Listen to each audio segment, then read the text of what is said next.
Now in this video, we're going to go through how to set up and use Gatelab, a gate sequencer and randomizer. Now Gatelab can be put on any track within your project, either an audio or a MIDI channel. But let's start off by putting it on an audio channel. Now I've got some keys here, some chords. Let's see what they sound like before we put Gatelab on.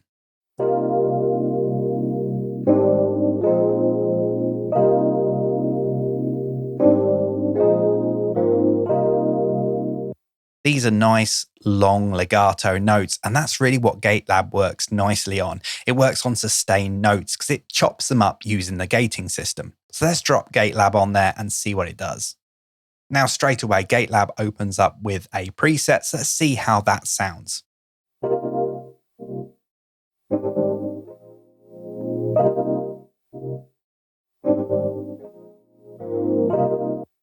Now you can hear a lot of stuff going on here. We have panning, we have volume automation, we have gating. There's loads of stuff going on. So let's take it right back to the start and reset this whole thing. I'm going to hit the reset button here and actually clear out the gating system that we got down the bottom here. And I'm going to talk you through the interface and how it all works. Now at the top here, we have a whole load of different settings that we can use to customize Gatelab and the effect that we get. Then we have the grid down the bottom here. This is like a step sequencer for the gating effect. And this is actually split up into two different channels. We have the left channel at the top here and the right channel at the bottom. We can put it in mono mode, and I'll come back to that a little bit later. And then down the bottom, we have the presets. These are different settings, different presets that you might have for this grid. So let's start off at the top and with one of the most important controls at the top left-hand corner here. This actually puts it in the two different modes that Gatelab has. We have flow mode and we have gate mode. Now gate mode works very much like a traditional gate would. If I hit this big button here, this is the randomize button. If I hit that, we'll actually randomize all the different steps on the grid below. Let's play this back and see how it sounds.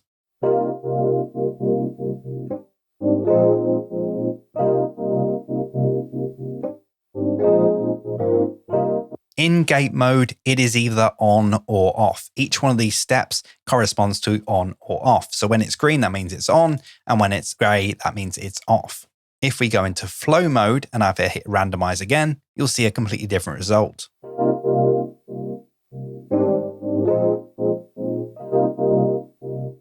You can see with every different step on the grid below, instead of just being fully green or fully gray, you can see the different levels of each individual step. This is actually the volume of every different step. So for example, let's choose this one here, and I can actually just click and drag. I could drag it all the way to the top for full volume or all the way to the bottom for no volume. And obviously you can choose any level in between.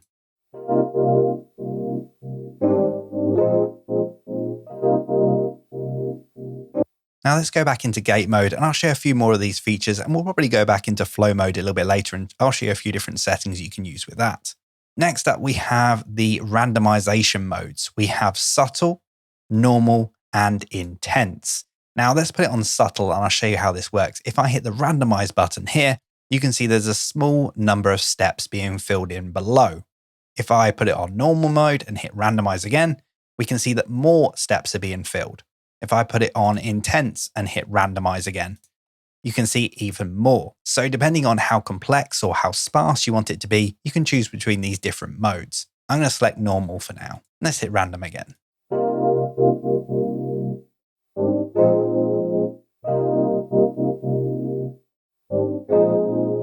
Next up, we have the playback mode. Now by default, it's actually running in forwards, but we can actually hit reverse or ping pong. I'll switch between these and you'll see how it works.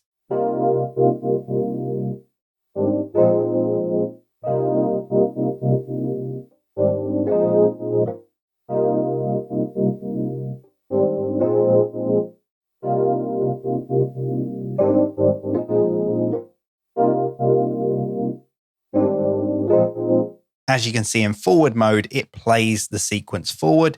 In reverse mode, it plays it back. And then in ping pong mode, it goes forward, then back with each individual bar that it plays through. Let's go back to just playing it forward.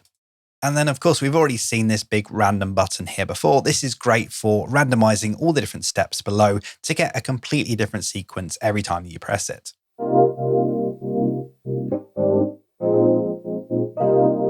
Next to that, we have a setting we've already used, the reset button. This will actually reset everything below, and you can hit the random button again to randomize it and put some more steps in there. Next up, we have the bypass control. When it's green, that means it's active, and when it's gray, that means it's deactive.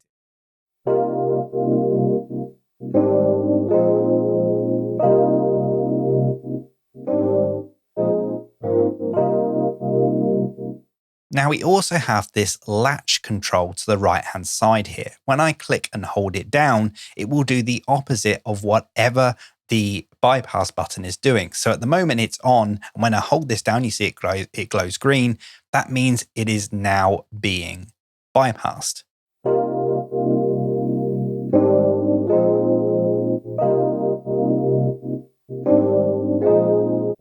So if I bypass the plugin, so I turn it off, and then I hold down this latch, that will then activate it when I've got it held down.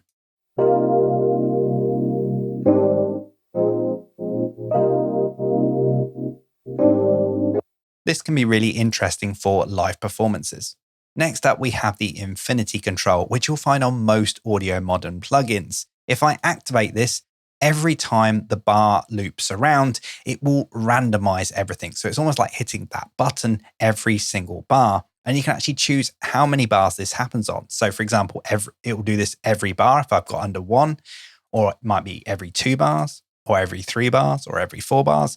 Let's put it to every 1 bar and you'll see exactly what happens.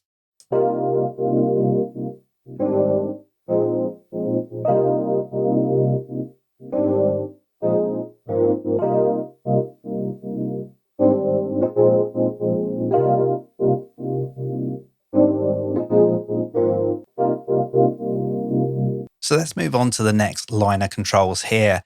Now, as I mentioned before, we got this grid here, which is split into a left and a right channel, but we actually have the ability to select mono, which actually just turns this grid into just a single output.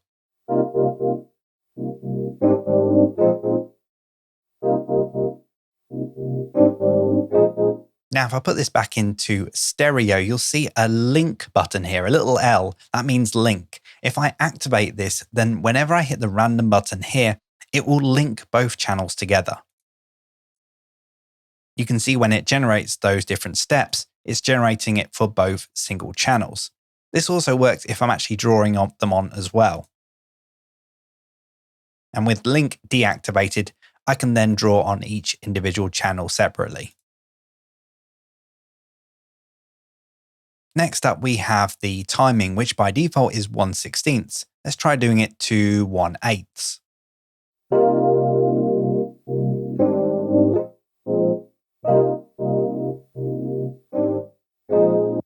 And let's try increasing it to maybe 1/30 seconds.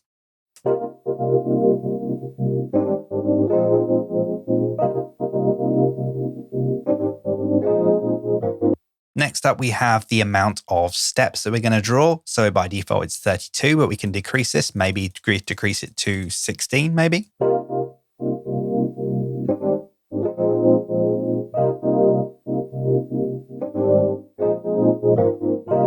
Next up, we have the lock control. Now, if you find that you like a certain step and you don't want it to change, you can hit the lock control here and then choose which notes you want to lock. You can see a little kind of almost yellow border at the bottom. That basically shows you that that note is locked. And if you hit random, it won't be affected.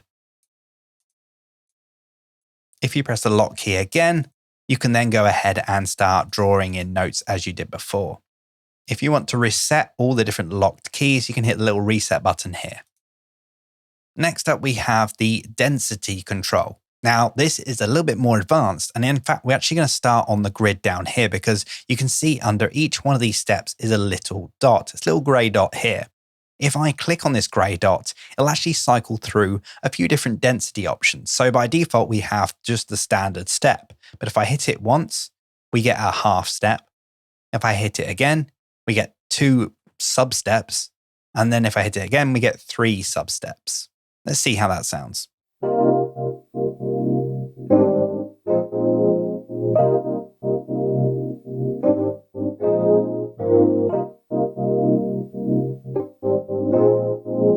And I can hit it again to go back to a normal step.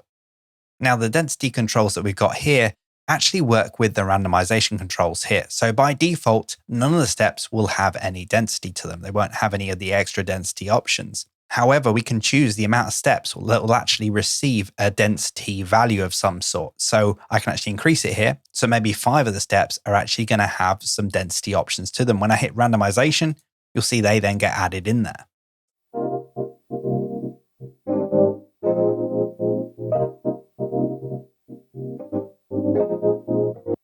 Now, there's also a random button here on the actual density settings here. So we can actually randomize just the density themselves without actually randomizing all the different steps. So say, for example, let's decrease it down to maybe 2 steps we want density on. I can hit the density button here, and that'll then randomize it on the grid here without changing any of the notes. And then we have a reset button here if you want to reset all the density for all the notes. Next up, we have the presets. Now, Gatelab actually comes with a whole load of different presets, in fact, a couple of pages worth, and we can go through and select any of these presets within here. Let's go through and have a look and see what some of these sound like.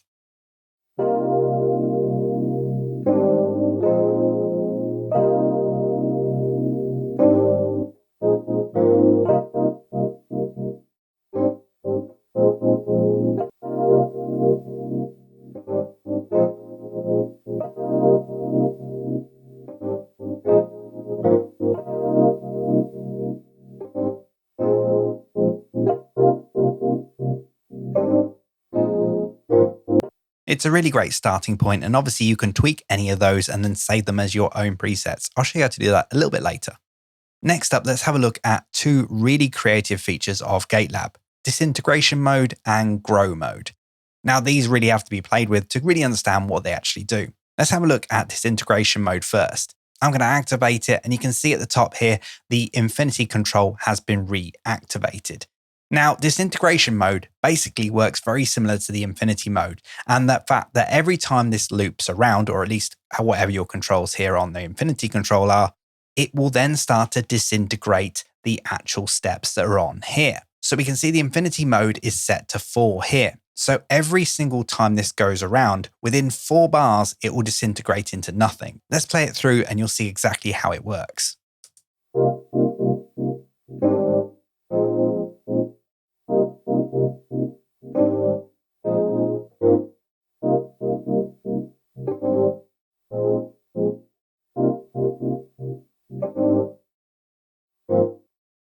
So over 4 playthroughs, 4 bars worth, it gradually took those notes away, the steps away, until there was nothing. And that's how disintegration mode works. Now, grow mode works exactly the same, but in the opposite way. So let's enable that and let's play it back.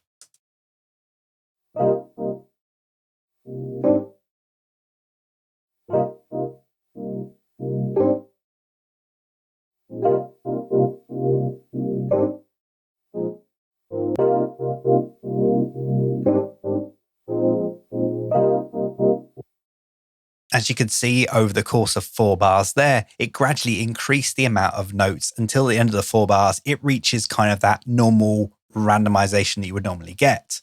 Now you can control the intensity of how this works by using the different randomization modes at the top here. So we had the subtle, the normal, and the intense. So if I did it on intense, let's try the grow on intense and play it back.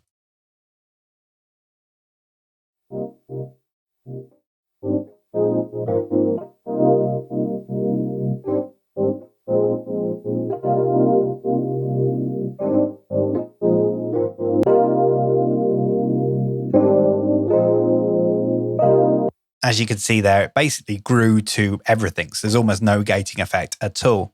Let's try it on the subtle mode and let's try the disintegration mode.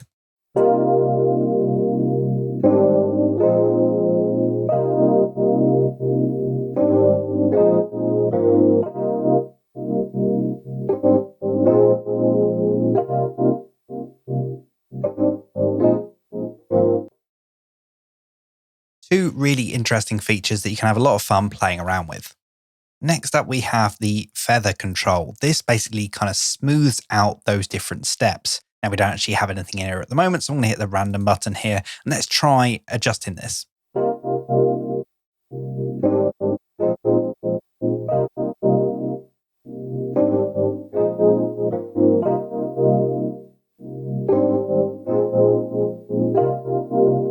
So as you can hear there, the more I increase that feather, the more smoothing that appears between the different steps. And of course, if I decrease that all the way, it becomes really kind of staccato.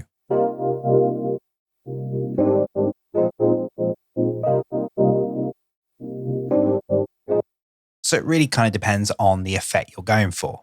Next up, we have the shuffle control that allows you to kind of get that shuffle groove in on the gating.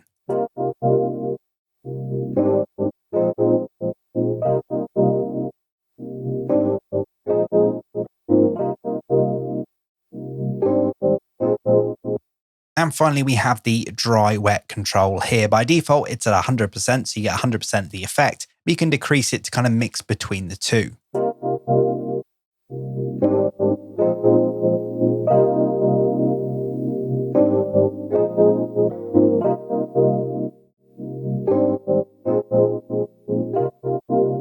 Okay, so let's move on to the grid controls now. And the first thing we're going to look at is actually this little bar at the top here that actually defines how many of the steps we actually play. We have 32 steps in here that we set earlier, but we can actually just choose to play maybe 16 of them.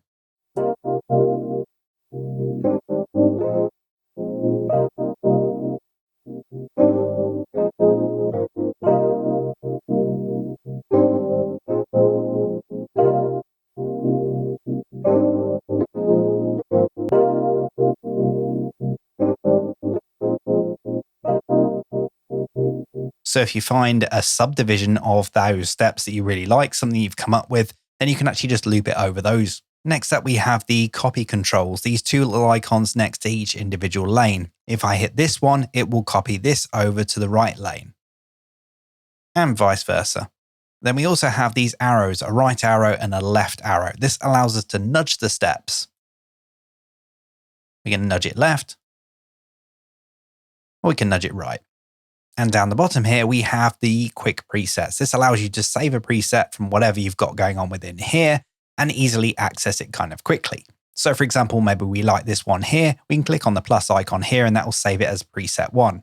If I randomize this again, and then I can put this one on preset number 2, and I can easily click between them and it will load them up.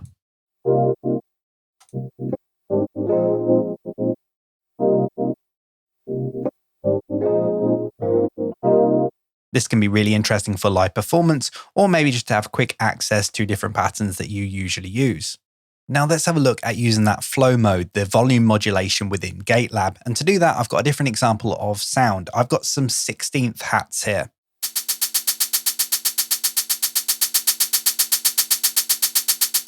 Very monotone, just that same hat hitting every 16th. And I'm going to drop Gatelab on there. We're going to make it a little bit more interesting. So let's change it over to flow mode. And I'm going to hit random on here. And let's see how that sounds.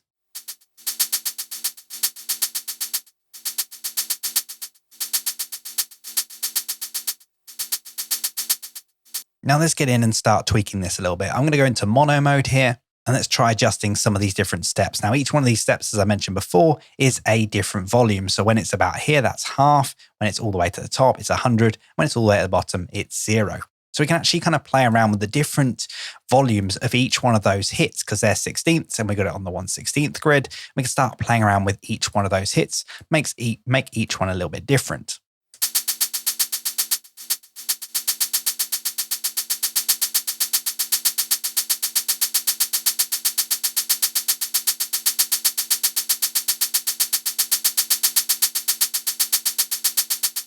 Let's turn that feathering down as well.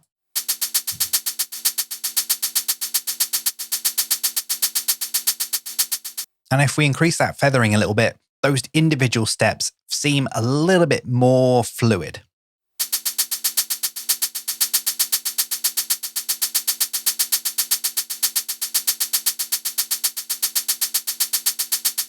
So let's move on to a more advanced feature of Gatelab, and that is actually MIDI Control. If I click on this button here, it will take me to the MIDI Control options. Now, Gatelab can actually send out 2 different channels of MIDI that can control different instruments or audio effects within your project. So we have MIDI channel 1 here and MIDI channel 2. Now, these correlate to the different channels that we got within Gatelab. So if I go back into stereo mode, we have channel 1 and channel 2, left and right, but this is actually MIDI channel 1 and MIDI channel 2. So the different steps within here, and for example, we're in flow mode at the moment, so the different volume steps we got within here can then send out MIDI information to another instrument or another effect within your project. Now, also within my project is a MIDI channel with the Korg Monopoly on, a synthesizer. And what we're going to do is we're going to get Gatelab to control the cutoff and the resonance within the Monopoly. So the first thing I'm actually going to do is I'm actually going to go to the MIDI control on the track, and I'm going to set that as the input. So Gatelab is actually on my hats at the moment, so I'm going to go to that. And we can see in the second option here, it's already selected Gatelab. This is actually set it up so that this track can now receive whatever MIDI messages from Gatelab on the 16th hats channel. So next up, let's go back to Gatelab. So now within the MIDI options within Gatelab, let's turn the first MIDI channel on.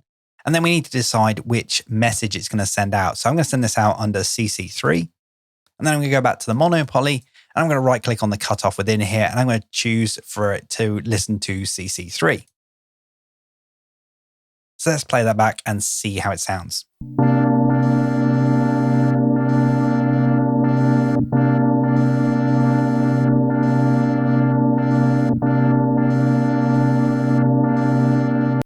So you can see there, the cutoff knob is actually reacting to the different levels that we got within here. So this is all driving it. So let's try changing this and you'll kind of see it work. Let's do a bit of a curve like this.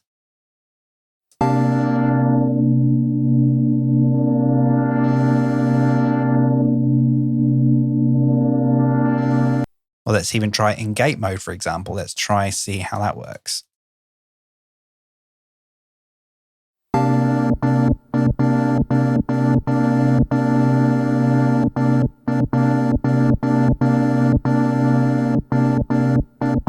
And let's do the same thing with the resonance as well. So I'm going to go back to the MIDI controls within here. I'm going to turn the second MIDI channel on. I'm going to send this to, let's have a look on the resonance. I want to make sure that we're sending out on a channel that's not having anything else. So CC8 looks like it's empty here. So I'm going to choose that as CC8 on here. And then let's see how that sounds.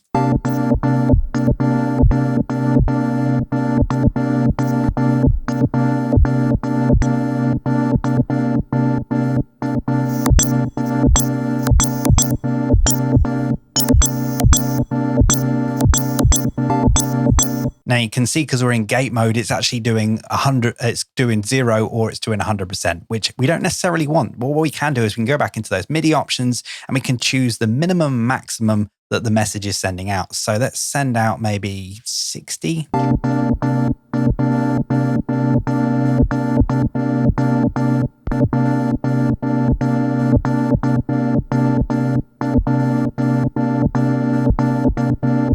So as you can see there, Gatelab can pretty much control anything that can receive MIDI messages, whether it be an instrument or an audio effect. The creative possibilities are almost limitless. And finally, let's have a look at a couple of the controls at the top right-hand corner of the plugin. We have an undo button and a redo button, just in case you make a mistake. Now, we already went through how to save the presets in the quick presets down the bottom here, but you can actually manage those presets by pressing on this button here. Those presets that we set earlier have been given a default name, but you can actually go in there and edit those names if you want to. If you don't like one of those presets, you can easily delete it. You can also save the current setup at any time just by typing the name in for the new preset and clicking save. From the preset management, you can also assign them to the quick presets down the bottom. For example, this new preset here isn't actually on the quick presets down the bottom here, but I can click on this here and assign it to maybe quick preset number 3. Next up is the MIDI mapping settings. This allows you to set any of the controls within Gatelab to be mapped to any MIDI control that you have. Now you have two ways of doing this. You can choose whichever function you want to from the list here and select whichever channel you want to. Or you can hit the Learn button at the top here and select whichever control you want to, then move the slider or knob on your MIDI controller to then map it. And finally, we got the size control. This actually controls the size of the window, so you can actually control it manually if you want to, or you can go between the set sizes by clicking this button.